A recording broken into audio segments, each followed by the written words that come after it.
So we got some more jobs data today, and effectively it's ugly out there. I think you guys already know this. We talked about it before yesterday.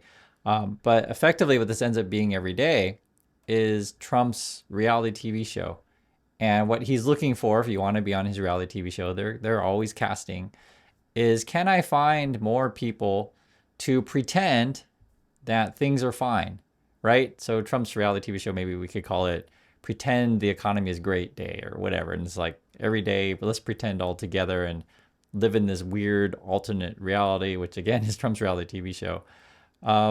What are the numbers today? It was ADP came out. They're a private payroll company. So this is different than the government numbers, which is going to be the Bureau of Labor Statistics, or the BLS. ADP came out today and said 54,000 jobs were added. This is lower than the expectation of 73,000 jobs. So basically jobs came in lower than what was expected. And what was expected was actually even lower than the prior month. So basically expectations were already low and they came even lower than that.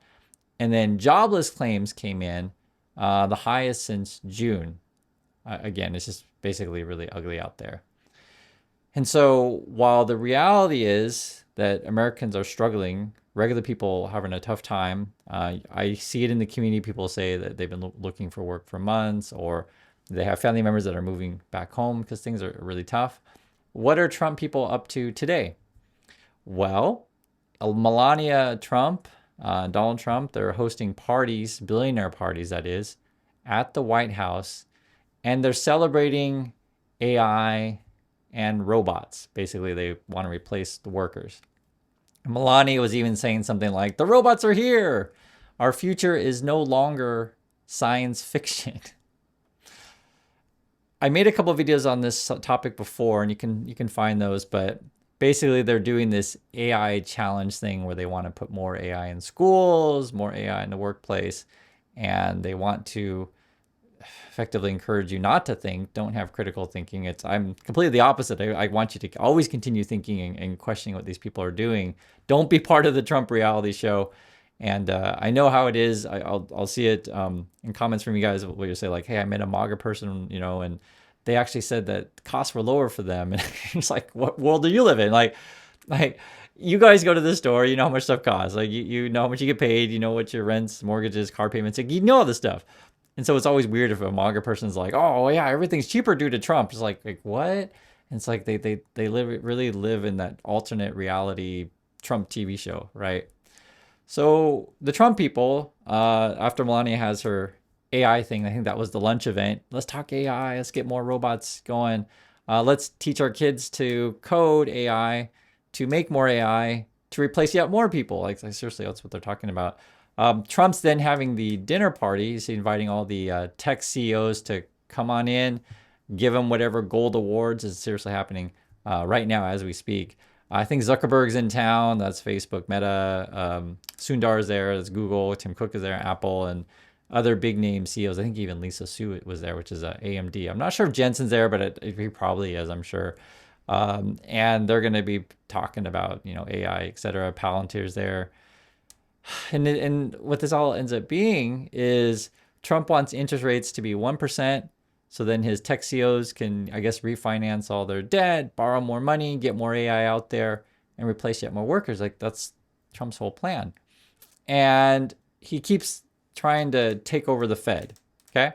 So this is part of, again, in Trump's mind, let's get the borrowing going again. And yet, like, he's after 3 seats at the Fed.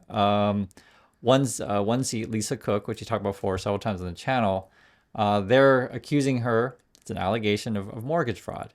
And so today, I mean, I just saw in the news, I'm just sharing with you also with that stupid AI stuff, but today he's sending the Department of Investigation against her, criminal investigation actually, and I think they even subpoenaed her. I know she hired a good lawyer, right? But we'll see how this plays out. And ultimately, someone has a right to their day in court. But what the Trump people are trying to do is like, go around the courts, go around due process, and just get her out as soon as possible. So again, they're after 3 seats. Another seat, this is at the Fed, is someone stepping down. I think they're going to go become a professor. And Trump's bringing in his own person, trying to get him through the Congress. His name is Stephen Murin. I've seen him before. He's a Trump lackey. It's exactly what you expect he would be. It's so ridiculous. He is going to keep his job at the White House. And he's like, Elizabeth Warren was on him, like, you're part of the tariff and all that nonsense. And he's like, well, I'm going to keep my job at the White House and I want to go work at the Fed. And then he's pretending that he's going to be independent, if that makes any sense. And I think the claim that he's making as well, I won't take any pay from the White House. I'll keep my job over there, but I'll go work at the Fed. There's so many stuff that Trump does, it doesn't really add up. I mean, it's like open corruption with stupid explanations nonstop. That's essentially what it ends up being. And the whole Fed thing, and this is something that we have to talk about, so mentioned several times. You want people who are, one, competent, experts, right? Which is exactly what Trump hates. He likes to fire experts, and anyone who tells him reality, you're fired. Same way they did with the job numbers, is bad job numbers. First, I'll tell you it's all lies, and then they're going to fire you. But he just wants loyalists over at the Fed, and that'll weaken our dollar, destroy our markets. People will lose confidence in our whole system. I mean, it's ugly. And then again, he's out partying with his billionaires and tech stuff. On top of that, there was another lawsuit against Trump. There's always, another lawsuit. It's like every day is who's suing Trump today. This time, I think it's a wind power company called Ørsted. They're in New England. If you guys are in New England, you can let me know if you've heard of this thing. They were working on this project. I think they're almost done. It's like 80% done or something like that. Going to supply power to people in New England. It's going to be cheaper, right? Clean. It's wind power. But Trump hates wind. He always talks about how they kill the birds. Like, seriously, that's what he talks about. And he was in Ireland, or was it Ireland? Or Scotland recently, and he was complaining about the wind stuff. You guys remember that? That was like a couple weeks ago over at the golf course or golf club. That's the Trump thing. But effectively what it ends up being is he is always, promoting oil effectively. So if you give him a bribe, he'll say, oh yeah, I'll help you create jobs in your industry. But if you don't give him the bribe, oh no, I hate you, right? Let's cancel whatever projects. And this is like Trump's whole plan. Like it's so obvious. You see it every day. So what they're doing right now, and this is where the balance is going to be, the BLS numbers come out tomorrow. These are job numbers, okay?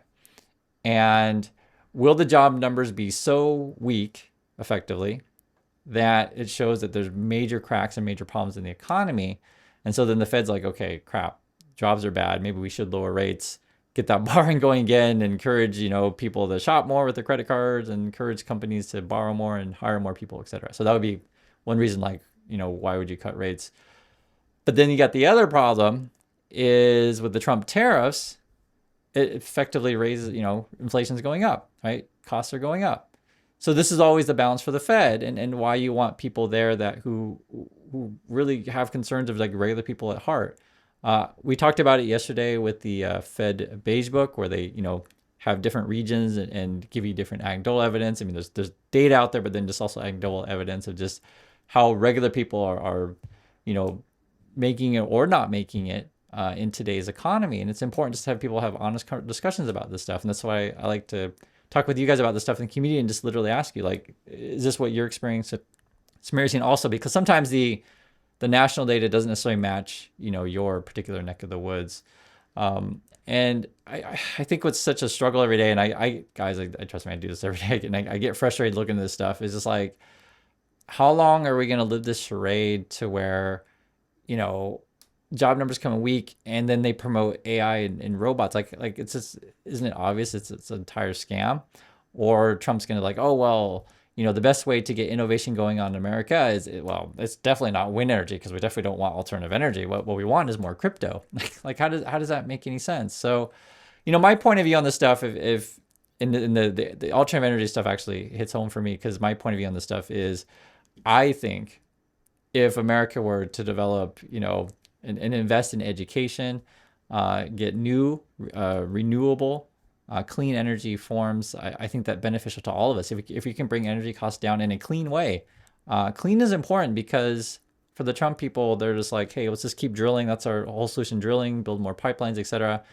I've lived long enough to see every time an oil company says, I'm going to build a pipeline, but trust me, everything's going to be fine. Nothing will leak. It always leaks. Like every single time. I've seen it multiple times in my life. And so, you know, for me, I think if America were to develop new technologies for just talking about clean power, then you take that and you give lots of jobs there, not give, but you create lots of jobs there, and then you sell that technology to the rest of the world. I mean, I think that would be completely American to innovate, build good products that people want to buy. People are like, oh my God, I want to buy that. You invest in your people for education, be it the tech people that need to physically work on the things like, you know, the wind turbine things. There's always people that are needed for those type of jobs. Or, you know, if you want to talk about, say, air conditioning and heating, like there's all people that always need jobs for that kind of stuff. I'm saying there's a lot of jobs that are connected to these things, because you not only building it, you also have the maintenance of it, and then you have the, you know, more design things of it. There's just a whole industry of that stuff, and that's just one industry. But I think, you know, what you want is leadership that is understanding of what the regular people's plight is, not someone who the Trump people are, is interested in just, I want to get my photo ops, I want my gold awards, and I'm just going to pretend that everything's good all the time, despite whatever data is. And I think for most people, you're adult enough to understand this is the reality, guys. Let's find honest and real ways to solve these problems. So, you know, it's another day, and I think tomorrow is going to be, like, again, fireworks with the BLS numbers coming out, the government jobs data, because I'm actually curious, and I'm sure you are as well. Will the Trump people, you know, put their person in place and just put out a bunch of fake numbers, which you never know in this day and age. I mean, you never know with the Trump people. So that's my thoughts on what's going on. I want to hear yours, and I'll catch you on the next video.